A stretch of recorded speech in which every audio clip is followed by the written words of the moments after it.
नमस्कार दोस्तों, अभिषेक एकेडमी में आपका स्वागत है। तो आज की इस वीडियो में क्लास 9 का मैथ चल रहा है आपका, ठीक है। और पहला ही चैप्टर चल रहा है आपका संख्या पद्धति, और उसकी जो एक्सरसाइज है वो है 1.2।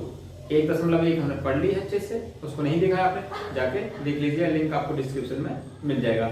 आज हम एक्सरसाइज 1.2 को पूरा कंप्लीट खत्म करेंगे, अच्छे से मैं आपको समझा दूंगा, ठीक है। तो वीडियो को पूरा देखिएगा एंड तक, ताकि सब कुछ आपको समझ में आ जाए। जो लोग पहली बार आए हैं चैनल पर भी सब्सक्राइब और साथ ही दबा लीजिए बेल आइकन, ताकि जो भी वीडियो डालूं उसका नोटिफिकेशन आप तक पहुंच जाए।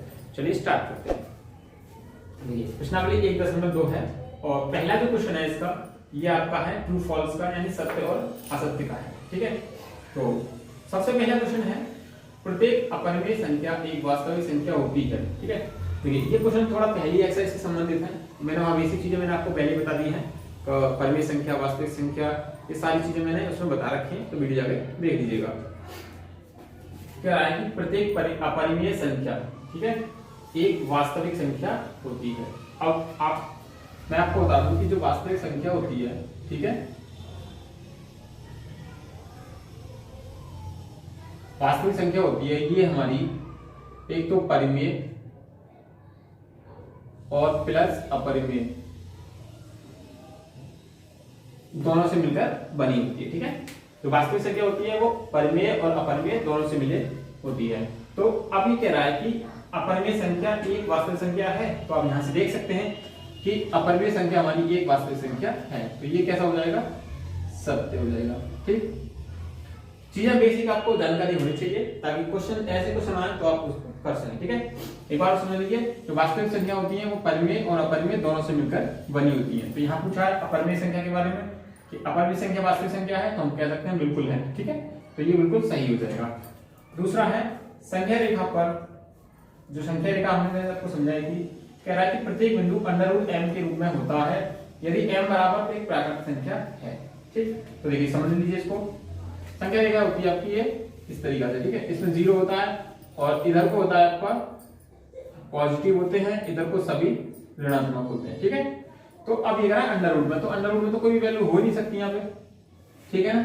तो m क्या प्राकृतिक संख्या तो हो सकती है, लेकिन अंडर रूट में नहीं हो सकती, और ना ही कोई भी जो ऋणात्मक होगा, ठीक है, उसका वर्गमूल आएगा हमारा, समझ रहे हैं। तो संख्या रेखा पर जो अंडर रूट का m है, यानी कि m प्राकृतिक संख्या है, जैसे मैं यहाँ लूं m की जगह अंडर रूट m, यहाँ प्राकृतिक संख्या का तो कुछ भी ले सकता हूँ मैं यहाँ से, ठीक है, 1 ले सकता हूँ, 2 ले सकता हूँ, तो मैं 2 ले लेता हूँ अंडर रूट 2, ठीक है। तो क्या ये संख्या रेखा पर बिंदु दिखा रहा है आपको? नहीं दिखा रहा, तो इसका मतलब क्या हो गया, ये है आपका असत्य, ठीक है। चलिए नेक्स्ट क्वेश्चन देखिए, तीसरा है प्रत्येक वास्तविक संख्या का एक अपरिमेय संख्या होती है, यानी कि एक जो वास्तविक संख्या होती है क्या वो अपरिमेय संख्या होती है, ठीक है।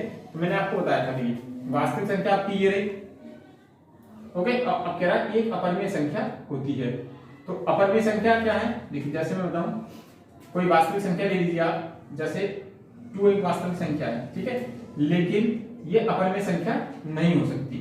अपरिमेय संख्या क्या होती है, जैसे मैं इसको लिखूं 2√3 इस तरीका की, या फिर जो भी डॉट में जो आती है, जैसे एक मैं लिखूं यहाँ पे 3/5, ठीक है, और जब ये पॉइंट में जाएगा 0.6 हो जाएगा, इसको भी मैं अपरिमेय बोल सकता हूँ, ठीक है। ये भी अपरिमेय होती है, ये भी, लेकिन ये कैसे एक परिमेय संख्या है। तो जो वास्तविक संख्या ये वास्तविक भी है और परिमेय भी है, लेकिन अपरिमेय संख्या नहीं है, इसलिए ये भी कैसा हो जाएगा आपका असत्य,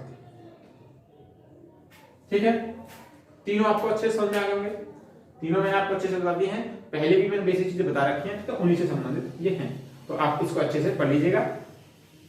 अब नेक्स्ट जो क्वेश्चन है आपका, क्वेश्चन नंबर 2 है आपका, ये कह रहा है कि क्या सभी धनात्मक पूर्णांक के वर्गमूल अपरिमेय होते हैं, यदि नहीं तो एक ऐसी संख्या के वर्गमूल का उदाहरण दीजिए जो एक परिमेय संख्या है, ठीक है। समझ लीजिए इसको, ये कह रहा है क्या सभी धनात्मक पूर्णांक, यानी जो भी धनात्मक पूर्णांक है हमारे, इसमें बताया था ये वाले जो है ये क्या है, धनात्मक,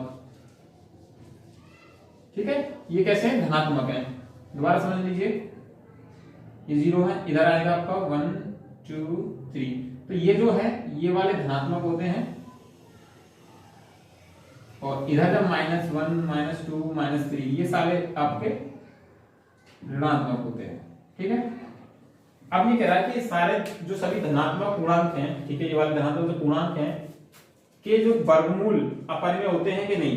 अगर इसका मैं वर्गमूल लूं, क्या वो अपरिमेय होगा कि नहीं, ये बताना है, ठीक है। यदि नहीं, अगर नहीं होता है, जैसे मैं लूं इसका कोई वर्गमूल ले लो इसका पूर्णांक का, ठीक है, आगे तक ये, तो जैसे अपरिमेय के लिए मैं मान लो √4 ले लेता हूं, ठीक है। ये किसका होता है, 2 का होता है, ठीक है।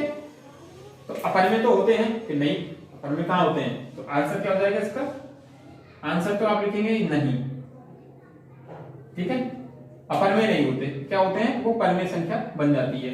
कैसे, देखिए अगर 4 का लूंगा मैं, 4 का ले लिया तो 2 हो गया, और 2 क्या है कि आपकी परिमेय संख्या है,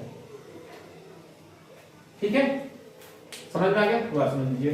ये कह रहा है क्या सभी धनात्मक पूर्णांक के वर्गमूल अपरिमेय होते हैं, तो इसका आंसर हो गया नहीं, ठीक है। कैसे नहीं, कि अगर मैं कोई भी धनात्मक पूर्णांक लूंगा और उसका वर्गमूल जब करूंगा तो मुझे एक परिमेय संख्या प्राप्त होती है, ना कि अपरिमेय, ठीक है। तो इसका आंसर ये हो गया। पहला क्वेश्चन आपका सत्य हो गया, दूसरा ये हो गया। अब तीसरे क्वेश्चन पे चलता हूं और उसको मैं आपको कराता हूं। चलिए, तीसरा क्वेश्चन है आपका, दिखाइए कि संख्या रेखा पर √5 को किस प्रकार निरूपित किया जा सकता है, ठीक है। तो एक संख्या रेखा जो होती है आपकी, मैंने अभी बताई आपको, उस पर अगर हमें √5 को निरूपित करना है तो किस प्रकार से हम कर सकते हैं, ठीक है। तो इस क्वेश्चन को करने से पहले अब मैं आपको पाइथागोरस प्रमेय के बारे में बता देता हूं, क्योंकि ये जो क्वेश्चन है उसी से हम सॉल्व करेंगे, ठीक है ना। तो देखिए, सबसे पहले पाइथागोरस प्रमेय क्या होती है,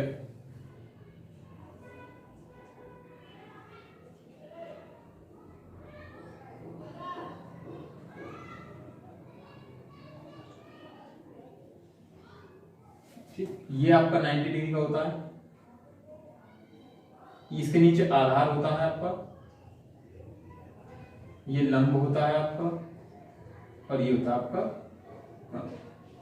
ठीक है। और इसमें जो अप्लाई होती है वो पाइथागोरस प्रमेय होती है।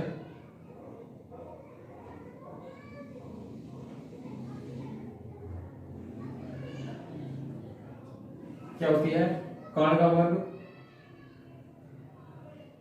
बराबर होता है लंब के वर्ग के प्लस आधार के वर्ग के, ठीक है। अब यहां से मैं अगर कर्ण निकालना चाहूं केवल, तो यहां से कर्ण निकल के आएगा मेरा, क्योंकि ये वर्ग है तो इस पर अंडर रूट चढ़ जाएगा, लंब के स्क्वायर पे और आधार के स्क्वायर, ठीक है। मान लो अगर मैं आधार को 2 ले लेता हूं, ठीक है, और लंब ले लेता हूं मैं 1, तब देखिए कितना वैल्यू निकल के आएगी। तो यहां मैं रख दूंगा लंब अंडर रूट, लंब कितना आपका 1, तो 1 का वर्ग प्लस आधार 2, तो यानी कि 2 का वर्ग, तो 1 का वर्ग 1 और 2 का वर्ग 4, ठीक। ये हो जाएगा आपका निकल के अंडर रूट 5। कर्ण कितना निकल के आएगा आपका, अंडर रूट 5, ठीक है। तो अंडर रूट 5 तो वैल्यू हमने निकाल ली, किसकी सहायता से, पाइथागोरस प्रमेय की सहायता से। अब बात आती है, कह रहा है कि इसको संख्या रेखा पर दर्शाना हमें, ठीक है, कि संख्या रेखा पर इसको हम किस प्रकार दर्शा सकते हैं। देखिए, ये संख्या रेखा है आपकी, ठीक। यहां कोई पॉइंट मैं 0 ले लेता हूं, यहां माइनस का होता है इधर को, और इधर सभी प्लस के होते हैं, ठीक। अब ये बेस हमने 2 लिया था, तो पॉइंट 0 से लेके यहां से यहां तक की वैल्यू हम ले लेंगे 2, ठीक। तो मैं इसको इस तरीका से थोड़ा डार्क आउट कर देता हूं, ये ले लिया मैंने 2। लंब की लंबाई 1 है, तो इसको मैं 1 ले लेता हूं, 1, ठीक है। अब क्या करता हूं, इस वाले को इस वाले पॉइंट को मिला देता हूं, ये मिला दिया मैंने, ठीक है। अब ये मिला दिया तो ये तो हो गया अंडर रूट 5, ये बन गया 1 और ये हो गया 2, ठीक है। अब क्या करेंगे, आप इसको लीजिए प्रकार जो होती है आपकी, ठीक है। तो यहां से पॉइंट रख के इस बिंदु पर रख के, यहाँ के ये केंद्र हो जाएगा आपका, इस पर इस तरीका से रख के यहाँ पे हम क्या मार देंगे, चाप मार देंगे, तो ये इस तरीका से कुछ आ जाएगी, ठीक। इनके नाम कुछ रख लीजिए, जैसे ये तो आपका O हो गया बिंदु, ये A बिंदु हो गया, ये B बिंदु हो गया, और ये सी बिंदु हो गया, ठीक है, जहां मैंने चाप मारा है। तो आप इसमें देख पा रहे होंगे कि ओ ए बराबर, ठीक है, जब मैंने ये चाप मारा तो ये किसके बराबर हो जाएगा, ओ सी के बराबर। और इन दोनों की जो वैल्यू है वो कितनी है, √5, ठीक है। यही आपका आंसर, इसी प्रकार आपको दिखाना है, ठीक है। समझ गए कैसे दिखाना है। √5 को हमें संख्या रेखा पर इस प्रकार दर्शा सकते हैं। सबसे पहले हमें पाइथागोरस के बारे में जानना होगा, वहां से हमें √5 की वैल्यू को निकालना होगा, ठीक है। कैसे निकाला, हमने आधार 2 लिया, लंब 1 लिया, वहां से कर्ण निकल के आ गया। अब कर क्या आगे, जो संख्या रेखा है उसी पर जिस प्रकार हमने यहाँ वैल्यू रखी थी वही वो वाली जो वैल्यू है वो हम यहाँ रख देंगे, और बाकी इस तरीका से इसको मिला देंगे तो ये हमारा यहाँ पे ट्रायंगल बन जाएगा, ठीक है। अब इस वाले को केंद्र मानकर यहाँ से एक चाप लगाया, अब इसको मैं मिला दूंगा, ठीक है। तो ये ओ सी बराबर कितने किसके हो जाएगा, ओ ए के। ओ ए की वैल्यू कितनी है, √5, तो इसकी √5 वैल्यू हो जाएगी, ठीक है। समझ में आ गया। तो इस प्रकार इस एक्सरसाइज को आप सरल कर सकते हैं। 3 ही प्रश्न है इस एक्सरसाइज में और तीनों मैंने आपको अच्छे से करा। अगर वीडियो अच्छा लगा है, क्वेश्चन आपको सब कुछ समझ में आ गया है, तो वीडियो को लाइक कर दीजिए, दोस्तों में शेयर कर दीजिए और चैनल को सब्सक्राइब कर लीजिए। मिलेंगे अगले वीडियो में, तब तक के लिए धन्यवाद।